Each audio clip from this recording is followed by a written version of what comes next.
বন্ধুরা, আমি কিছুদিন আগেই যে আপডেট করেছিলাম যে মিয়াজাকি বা ব্যানানা ম্যাঙ্গোর যে ভিডিওগুলো, তো জানি না কে বা কারা সমস্ত গাছের আম চুরি করে নিয়ে চলে গেছে। আজ থেকে প্রায় যেদিন আমি আপলোড করেছিলাম ভিডিওটা তার পরের দিনই। তো আমি এতদিন ব্যক্তিগত কারণে আমি ভিডিও আপলোড করতে পারিনি। তো 2-4 দিন আগেই এসে দেখছি যে বাগানে সমস্ত আম চুরি করে নিয়েছে।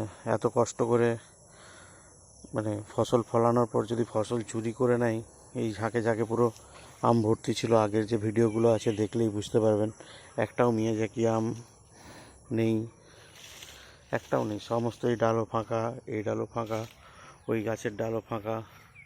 এখানে ছিল ব্যানানা ম্যাঙ্গো, সেগুলো সব ফাঁকা, সব পেড়ে নিয়ে পালিয়ে গেছে চোরেরা। কোনো একটা গাছও আম রাখেনি, সমস্ত গাছের আম। ওইটা একটা, ওই গাছে একটা ছিল শুধুমাত্র কাটিমন আম ছিল, ওই গাছটাই, ওই গাছটাই, দূরের গাছটাই ছোট, ওটাতেও আমটা পেড়ে নিয়ে চলে গেছে। নেই, একটাই ঝুলছিল আম, সেটাও নেই। এত চোরের করে একটাও গাছে আম রাখেনি, পুরো সব পুরো একদম পেড়ে নিয়ে চলে গেছে। এটা ব্যানানা ম্যাঙ্গোর আমগুলো, এটাই ঝুলছিল আমগুলো। যদি আগের ভিডিওগুলো দেখে থাকেন বুঝতে পারবেন।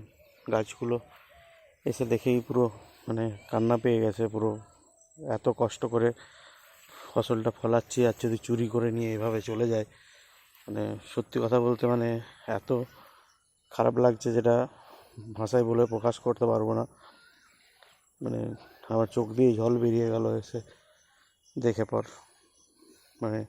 একটাও আম কিচ্ছু রাখেনি গাছে, সমস্ত আম পেড়ে নিয়ে চলে গেছে। এখনও যে আমগুলো ছিল মোটামুটি সপ্তাহ 2-1 টাইম লাগতো পাকতে, কিন্তু সেটারও সময় দেয়নি। সমস্ত আম পেড়ে নিয়ে চলে গেছে। 2 সপ্তাহের মতো থাকলে হয়তো আমগুলো পেকে যেত, সব পেড়ে নিয়ে চলে গেছে, একটা আমও রাখেনি। ব্যানানা ম্যাঙ্গোগুলো তো খুবই কাঁচা ছিল, পুরো সবুজ ছিল, হালকাই সবে রং ধরেছিল। ওগুলো প্রায় এখনও 15-16 দিন থাকলে হয়তো পাকতো। মিয়াজাকিগুলোও 10-12 দিন থাকলে পেকে যেত, কিন্তু একটাও গাছে আম রাখেনি, সমস্ত চুরি করে নিয়েছে। গাছগুলো দেখলে পুরো কান্না চলে আসছে চোখে। বুঝতে পেরেছেন? পুরো ডাল পুরো ফাঁকা করে দিয়েছে সমস্ত।